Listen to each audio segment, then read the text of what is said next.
Next, Adam and Jamie go on a grime wave. Relative filth, the myth and the plan, take one.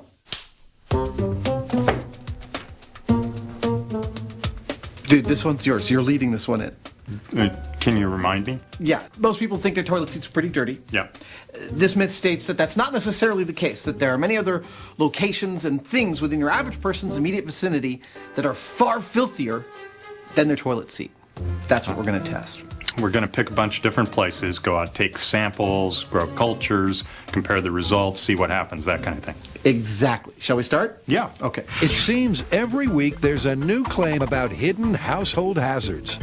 But are the microscopic critters on everyday items more menacing than the beastly bugs found on the old porcelain throne? Well, the Mythbusters are on the swab. But where to start? Now, you may be wondering, what are the criteria under which we chose the samples that we're just about to test? And it's actually pretty straightforward. We looked for objects that you touch every single day that others might touch too. Great. But since germs aren't visible to the naked eye, they'll need a way to track them down. Allow me to demonstrate our sample collection methodology. It begins with a dry cotton with which I swab a 1-inch square of the object in question.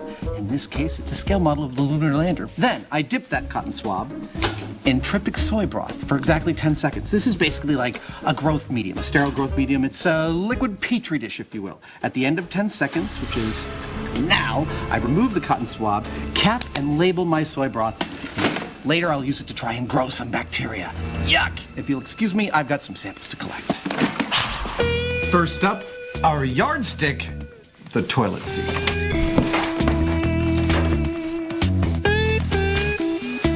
Mary had a little lamb. Its fleece was white as snow. 3, 9, 10 seconds. Money. Mary had a little lamb whose fleece was white as snow. They're not regressing. The rhyme ensures that each sample is swabbed for the same count. Shopping cart handle. Mary had Kitchen sponge. Everything they swab has one thing in common. Had a little lamb. hotel room remote. In a plethora of reports, they've all been deemed dirtier than a toilet seat. Keyboard. Light switch. But can that really be true? Cell phone. Hold on a second. With the Everyday 8 collected, the guys call in Dr. Russell Vance, an expert in microbiology. You guys ready? Ready. Then let's begin. Okay. Number 1, toilet seat. A precisely pipetted amount of each broth is carefully transferred onto an agar Petri dish. Into the incubator they go. They'll sit there overnight at 98.6 degrees. And tomorrow, after a steamy night of bacteria breeding, there should be plenty of germy growth. Let's go.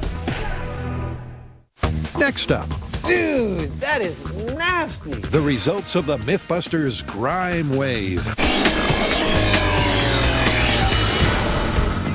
The Mythbusters are dishing the dirt, And last but not least, cell phone. testing the myth that everyday items are more germ-ridden than a toilet seat.